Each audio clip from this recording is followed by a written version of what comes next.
আসসালামু আলাইকুম। আমি এইচআর হানিফ ফয়সাল। ইআইসিটির অধ্যায়ভিত্তিক লেকচারে তোমাকে স্বাগতম।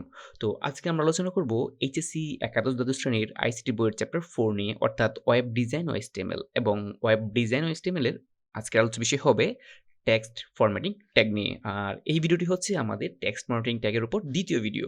আমরা প্রথম ভিডিওতে যে বিষয় নিয়ে আলোচনা করেছি সেই বিষয়গুলো স্কিপ করে বাকিগুলো আলোচনা করা হবে আজকের ভিডিওতে এবং আজকের ভিডিওতে আমরা আলোচনা করব টেক্সট ফরম্যাটিং এর A to Z with practical. Okay, so let's start.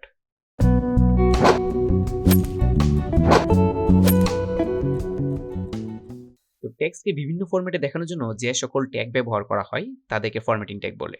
একটি টেক্সটকে যে ফরম্যাটে দেখাতে হবে সেই ফরম্যাটিং ট্যাগের ওপেনিং এবং ক্লোজিং ট্যাগের মধ্যে লিখতে হবে।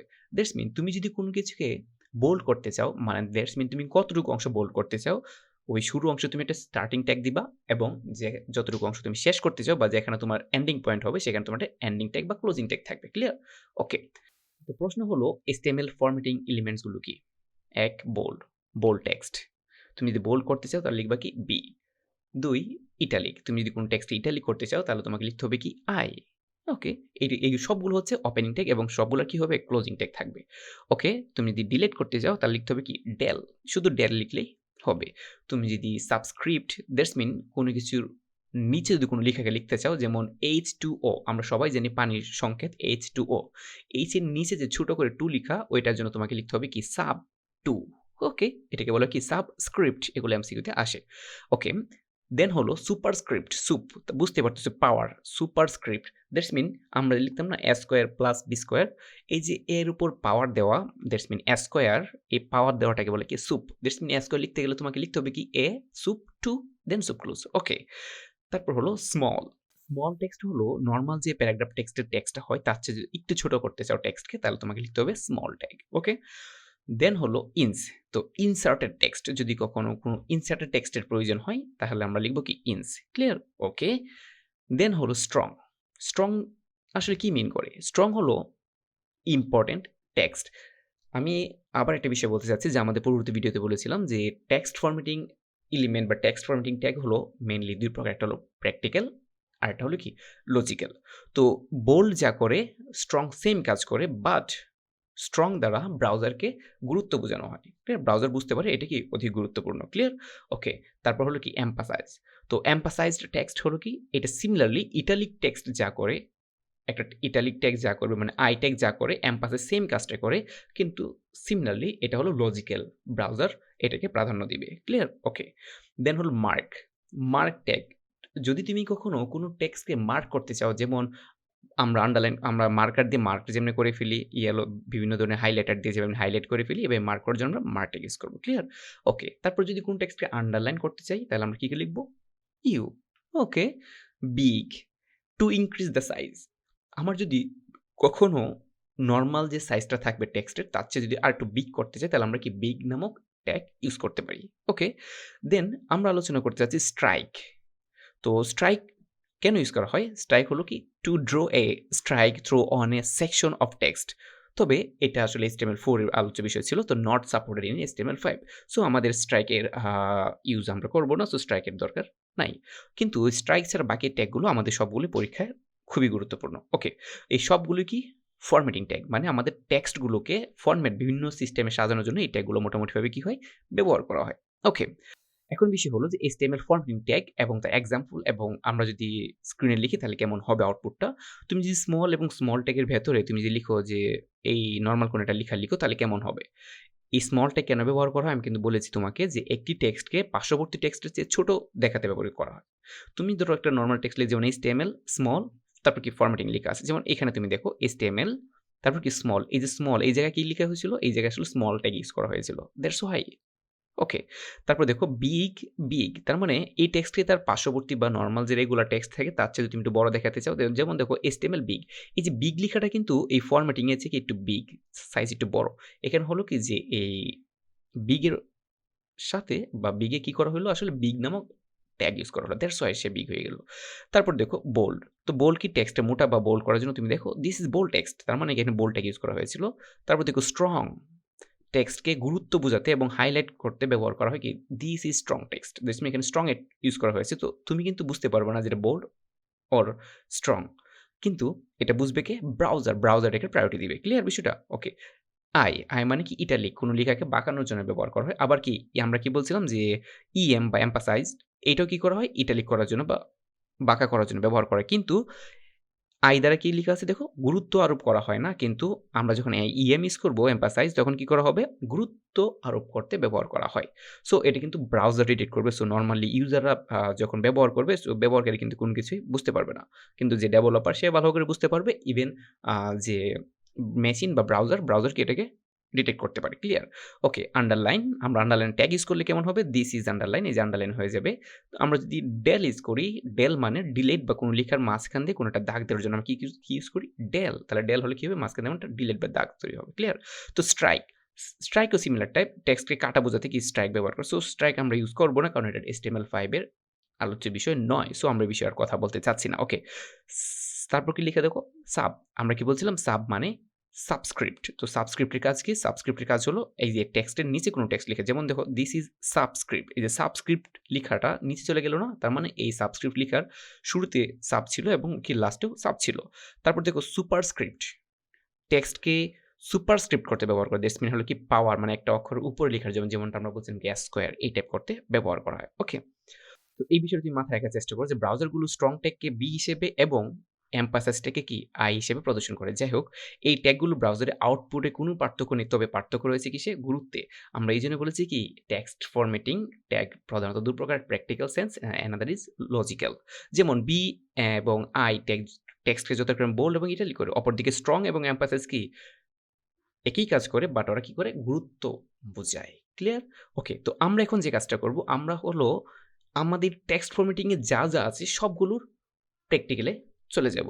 আগে কোনো ভিডিও দিয়েছি এবং আগের ভিডিওতে আমরা সেম কথাটা রিপিট করেছিলাম যে কিভাবে লিখবো। আমরা স্টার্ট মেনুতে যাব, ক্লিক করব এবং এখানে আমরা লিখব কি জাস্ট নোটপ্যাড। তোমার কোথাও দেখার দরকার নেই আমি কোথায় লিখতেছি। জাস্ট তুমি স্টার্ট মেনুতে যাবা, একটা চাপ দিবা বাট ক্লিক দিবা মাউস দিয়ে দেন তুমি লেখা শুরু করবা নোটপ্যাড। সো নোট লিখলে তুমি চলে আসবে নোট। সো দেখো এখানে লেখা আছে কি নোটপ্যাড আর উপরে চলে আসছে কি নোটপ্যাড প্লাস প্লাস। আমি ইউজ করব ব্যক্তিগতভাবে নোটপ্যাড প্লাস প্লাস আর তোমরা ইউজ করবে কি নোটপ্যাড। নোটপ্যাড আর নোটপ্যাড লেখার মধ্যে কোনো পার্থক্য নাই। জাস্ট কিছু আলাদা কাস্টমাইজেশন অপশন আছে। দ্যাটস ওয়াই আমি নোটপ্যাড প্লাস প্লাস ইউজ করতেছি। দেখো ওপেন করলা। ওপেন করার পরে দেখো এটা আমার আগের কোডটা ছিল। দ্যাটস ওয়াই সে ওপেন হয়ে গেল। সো আমরা আগের কোড নিচ্ছি না। আমাদের কাজ হলো নিউ ফাইল নিব। ক্লিয়ার? সো তুমি যখন ওপেন করবা তুমি একটা পেজে সিমিলারলি এভাবে ফ্রেশ পাবা। সো আমার এটা কালার এমন দেওয়া দ্যাটস এমন। তো আমি আরেকটু জুম আউট করে নিচ্ছি তোমাদের সুবিধার্থে। ওকে, আমি যেই এটাকে সেভ করলাম, দেখো আমি যেই এই কোডটাকে সেভ করলাম, সেভ করার সাথে আমার কম্পিউটারে কি এমন একটা আইকন সহ চলে আসলো। কেন এখানে Google Chrome এর আইকন নিলো? কারণ আমার এখানে Google Chrome কি ডিফল্ট দেওয়া ছিল। তোমার যে কম্পিউটারে যাই থাকুক না কেন নরমালি সে একটা নিয়ে নিবে। আদারওয়াইজ তোমার পারমিশন চাইবে। ওকে, এখন তুমি জাস্ট এখানে ক্লিক করো ব্রাউজারে দেখো, ক্লিক করার পর দেখো সাথে চলে আসছে কি টেক্সট ফরম্যাটিং। আমি এখানে যা লিখলাম তাই এখানে শো করতেছে। ওকে, এখন কাজ হলো যে আমরা আমাদের টেক্সট ফরম্যাটিং এর সকল ট্যাগ আমরা ইউজ করে দেখব কেমন হয়। ওকে, আমরা জাস্ট এটাকে কপি করে নিচ্ছি আমাদের কাজের সুবিধার্থে। এখন আমরা কি পড়ছিলাম মনে আছে তো? আমরা পড়েছিলাম যে নরমালি কি ট্যাগ পড়েছি আমরা ধরো যে টেক্সট ফরম্যাটিং এর জন্য আমরা ধরো যে পি নামক একটা ট্যাগ পড়েছিলাম প্যারাগ্রাফ লেখার জন্য। সো আমরা প্যারাগ্রাফকে আগে লিখে নিচ্ছি কারণ প্যারাগ্রাফকে দিয়ে আমরা অনেক কিছু সাইজ করব যা আমাদের পূর্ববর্তী ভিডিওতে আমরা আলোচনা করেছিলাম। ওকে, এটার নাম প্যারাগ্রাফ ট্যাগ। ওকে, সেভ দিলাম। এখানে সেভ একটা আইকন থাকবে। এখানে রিফ্রেশ দিলাম সেম নো চেঞ্জ। ওকে, এখন হলো যে আমরা এই ট্যাগটাকে কপি করে নিচ্ছি আমাদের কাজের সুবিধার্থে। কপি করার পর দেখো আমি জাস্ট এটাকে এবার পেস্ট করে দিচ্ছি কন্ট্রোল ভি চেপে। এখন আমি কি করতে যাচ্ছি? এখন কাজ হলো যে আমি এটাকে কি করব মনে আছে? আমরা ইউজ করতে পারি হলো যে আমরা ডেল ইউজ করতে পারি। মানে আমরা এটাকে কি করব? আমরা এটা ডিলিট করে দিব। সো আমি লিখলাম কি যে ডেল।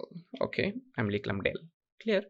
যদি আমি ডিলিট করতে চাই তাহলে মানে কেমন হবে বিষয়টা দেখো তো। আরেকটা নতুন লাইন হচ্ছে এবং কি লিখে রাখছো টেক্সট ফরম্যাটিং সবগুলো টেক্সটের মাঝখানে একটা দাগ দেওয়া। এটা হলো কি ডেল ট্যাগের কাজ। ওকে, এখন তুমি যদি আরো কিছু কাজ করতে চাও যেমন ধরো যে আমরা সেম টেক্সটটাকে আমরা কি করব? আন্ডারলাইন করব। তাহলে তোমাদের কি করতে মনে আছে তো? আমরা যা কাজটা করব তা হলো ইউ আর এখানে ট্যাগটাকে সিমিলারলি আমরা ইউ দিয়ে দিব।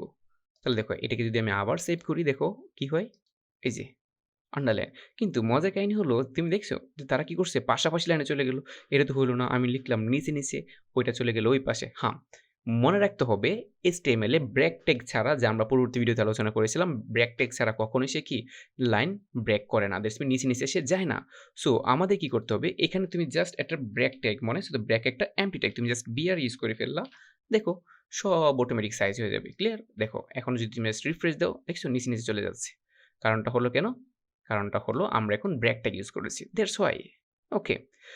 এখন হলো যে তুমি যদি আরো কিছু লিখতে চাও, ধরো যে আমরা এখন আর কি করব বলো তো? আমরা যে কাজটা করতে পারি তা হলো আন্ডারলাইন করলাম। কোন টেক্সটে যদি ইটালিক করতে চাই আমরা আই করব, এবং আমরা সিমিলারলি এটাকে যদি আই করি, দেখো ইটালিক করতে গেলাম, সেভ করলাম, এবং এখানে কি সিমিলারলি কি করতে হবে আমাদের? একটা ব্রেক ট্যাগ ইউজ করতে হবে। আমরা যদি ব্রেক ট্যাগ ইউজ না করি তাহলে কি সে নিচে দেখাবে না। দেখো আমি জাস্ট রিফ্রেশ দিলাম, দেখো এই হলো টেক্সট ফরম্যাটিং। এটা কিসের জন্য হচ্ছে? ইটালিকের জন্য। বেশ ভালো কথা। সেম কাজটা যদি তুমি এখন আমরা একটা ব্রেক দিয়ে নিচ্ছি। এখন আমরা কি বলছিলাম, ইটালিকের কাজ কে করতে পারে? এমফাসাইজ। ডেল থেকে যে কাজ করে স্ট্রাইক কি করে? সেম কাজ করে। সো আমরা লিখলাম যে স্ট্রাইক, ওকে স্ট্রাইক। এখানেও আমরা কি করলাম? আমরা স্ট্রাইক মেরে দিলাম, ওকে STRK ই,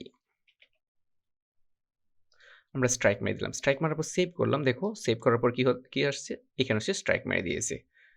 আর এখানে কেন এমনটা হলো? কারণ এখানে কি ব্রেক ট্যাগ নাই, দ্যাটস হোয়াই। দেখো বোল্ড যা করে স্ট্রং সেম কাজ করে, কিন্তু স্ট্রং কি মিন করে? এটা দ্বারা কি মিন করেছে? গুরুত্ব বোঝাচ্ছে। স্ট্রং কি করে? গুরুত্ব বোঝায়, বোল্ডের চেয়ে বেশি গুরুত্বপূর্ণ সেটাই বোঝাচ্ছে, আর কিছুই করতেছে না সে। ক্লিয়ার? তো আমরা ব্রেক দিলাম, আমরা ব্রেক দিচ্ছি কেন আমি আবার বারবার দেখাচ্ছি, কারণ ব্রেক ছাড়া আমরা কি নিচে যেতে পারবো না।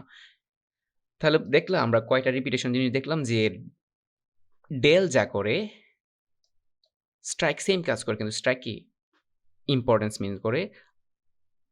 ইটালিক যা করে এমফাসিস সেম কাজ করে, কিন্তু এমফাসিস কি ইম্পর্টেন্স মিন্স করে। বোল্ড যা করে স্ট্রং সেম কাজ করে, কিন্তু স্ট্রং কি ইম্পর্টেন্স মিন্স করে। ওকে, আবার তোমাকে আরেকটা জিনিস দেখাই। আমরা আর কি বলছিলাম? Superscript, subscript. ওকে, দেখো আমরা সবগুলো কিন্তু পূর্ববর্তী টপিকে আলোচনা করেছিলাম যে কোনটা ই ট্যাগ কি কারণে ইউজ করা হয়। তো সাবস্ক্রিপ্ট এবং সুপারস্ক্রিপ্ট, ধরো যে আমরা লিখলাম ধরো আমার উপর তুমি বসে থাকবা। সো আমি লিখলাম যে আমার উপর কে থাকবে? তুমি থাকবে। ওকে, আমার উপর। তো তুমি শব্দটাকে আমরা কি করব? উপরে বসাবো। তাহলে উপরে বসানোর জন্য আমাদের কি ইউজ করতে হবে? সুপ। তো আমি সুপ দিয়ে লিখলাম কি? তুমি। ওকে, আমার উপর তুমি। দেখো বিষয়টা কেমন দাঁড়ায়। আসলে কি আমার উপর তুমি উঠতে পারো কিনা সেটা দেখার বিষয়। ওকে, তো আমরা লিখলাম আমার উপর সুপ তুমি। হ্যাঁ? এই অদ্ভুত কথাবার্তা। কি বলে এসব? আচ্ছা দেখো, এবার তুমি দেখো। দেখছো? আমার উপর তুমি। ঠিক আছে? বেশ ভালো কথা। এখন আমরা যে কাজটা করব, আমরা আবার একটা ব্রেক ট্যাগ নিয়ে নিচ্ছি। কারণ এইজন্যেই আমরা যদি ব্রেক ট্যাগ ইউজ করি তাহলে কি হবে? লেখাটা নিচে প্রদর্শিত হবে। তুমি সহজে বুঝতে পারবা। এখন দেখো যে না, এটা হতেই পারে না। আমার উপর তুমি থাকবে কেন? তুমি ছোট মানুষ। তুমি আমার নিচেই থাকো। ওকে, তাই লিখলাম কি যে আমার নিচে কে থাকবে? তুমি। তো নিচে লেখার জন্য কি ইউজ করতে মনে আছে তো? নিচে লেখার জন্য আমাদের অবশ্যই যা ইউজ করতে হবে তা হলো sub, sub assistant, sub engineer. আচ্ছা তুমি দেখতে পাচ্ছ সাবমার্সিবল, তারপর যাই আছে সবগুলো সাব মানে নিচে বা অ্যাসিস্ট্যান্ট। ওকে, তো সাব আমি কি লিখবো? তুমি। ও তুমি ছিলে আমার নিচে, তুমি ছোট মানুষ, তোমার নিচে থাকতে পারো, স্বাভাবিক বিষয়। সো দ্যাটস হোয়াই আমি লিখলাম কি সাব। ওকে, তো আমি সাব লিখলাম। এবার দেখো আমি এটাকে রিফ্রেশ দিচ্ছি, দেখছো? আমার উপর তুমি ছিলা, বেশ ভালো। আমরা কি লিখছি? সুপ। যাকে উপরে তুলবো তুমি তাকে সুপ মার উপরে তুলে দাও। সো তোমার কোনো বন্ধু প্রশ্ন করা দরকার হলে, তোমার কোনো বন্ধুর প্রশংসা করা দরকার হলে তুমি কি বলবা? হেই সুপ। না, না, না, আসলে এটা সুপ বলতে বিষয়টা হয়তোবা অন্যভাবে নিতে পারে। আর নিচে রাখার জন্য কি বলবা? সাহাব। ওকে। সো আমরা আশা করি তুমি এই বিষয়গুলো লিখতে পারবে। এখন প্রশ্ন, যদি আমাকে লিখতে বলে a plus b whole square something, তাহলে তুমি কিভাবে লিখবা? ধরো a plus b whole square, দেখি তো আমরা সূত্রটা পারি কিনা। তাহলে আমরা কি লিখতে হবে? দেখো তো, প্রথমে তো হলো যে a প্লাস, আমরা নরমালি মোবাইলে বা কম্পিউটারে যে কাজটা করি, a plus b bracket whole square, তার মানে কি লিখতে হবে বলো তো? ট্রাই করো তো, আমি তো ভুলে গেছি, তোমরা ট্রাই করো। কি লিখতে হবে? উপরে a plus b whole square উপরে, তার মানে কি ইউজ করবো? সুপ। ওকে, কত দিব? আমরা জানি সূত্রটা কি 2। তো আমরা তারপর কি আবার আমরা কি করব? সুপকে ক্লোজ করে দিলাম। এখন বেশ ভালো কথা, আমি সুপকে ক্লোজ করলাম। তার মানে a plus b whole square equal to আমরা কি জানি? আমরা জানি যে a স্কয়ার। ধরো যে a স্কয়ার, স্কয়ারটা না কেমনে দেই? সুপ লিখতে হয়, রাইট? সুপ। আবার কি লিখবো? 2, আবার কি করব? সুপ ক্লোজ করব, রাইট? আমি তো সূত্রই ভুলে যাচ্ছি। a plus b whole square equal to কি? a স্কয়ার প্লাস, ও আচ্ছা, তারপর দিব আমরা কি প্লাস, তারপর কি লিখতে হবে মনে আছে তো? তারপর কি? 2 এ বি তারপর কি এটা নরমাল লেখা প্লাস বি স্কয়ার। তো বি স্কয়ার স্কয়ার স্কয়ার মানে কি সুপ। তার মানে কি আমরা আবার লিখব সুপ, তারপর কি লিখব 2 তারপরে স্ল্যাশ সুপ ক্লোজ। ওকে, এখন দেখো আমরা যদি এটাকে রিফ্রেশ দিই তাহলে কি দাঁড়াচ্ছে। আমি আগেরটাকে একটা জাস্ট ব্রেক দিয়ে নিই, নতুবা তোমাদের আবার দেখতে ঝামেলা হবে। বিআর ট্যাগ দিয়ে এটাকে ব্রেক দিয়ে নিলাম। এখন দেখো আমি জাস্ট লিখলাম, লিখাটা আমি তোমাকে যদি দেখাতে চাই তাহলে কেমন হবে দেখো। এই যে লেখাটা ছিল আমাদের, এই যে লেখাটা a plus B whole square equal to, দেখো এই যে এই যে এই যে এই যে যা দেখতে পাচ্ছ আমরা সবগুলো কি লিখলাম। ওকে, তুমি আশা করি বিষয়টা ক্লিয়ারলি দেখতে পাচ্ছ যে আমরা কিভাবে লিখেছি। তো আমি সেভ করার পরে জাস্ট রিফ্রেশ দিলাম, দেখো কি আসছে, a plus B whole square equal to a square plus 2ab plus B square. যদি কোনো ওয়েবসাইটে এমন লেখা পাও তাহলে বুঝবা কি তার আসলে ভেতরে এইভাবে কোডিং করার পরে এই লেখাটা এভাবে প্রদর্শিত হয়েছে। সো তোমাদের কাজ হবে a প্লাস বি হোল কিউবের সূত্রটি লিখে কমেন্টসে ড্রপ করা। তুমি জাস্ট ট্যাগগুলো ব্যবহার করে লিখে যাও। ঠিক আছে, আমি দেখতে চাই তুমি আসলে পারো কি পারো না। সো আজকের ভিডিও এই পর্যন্তই। দেখা হচ্ছে নেক্সট কোনো ভিডিওতে। সেই পর্যন্ত ভালো থাকো, সুস্থ থাকো। আল্লাহ হাফেজ।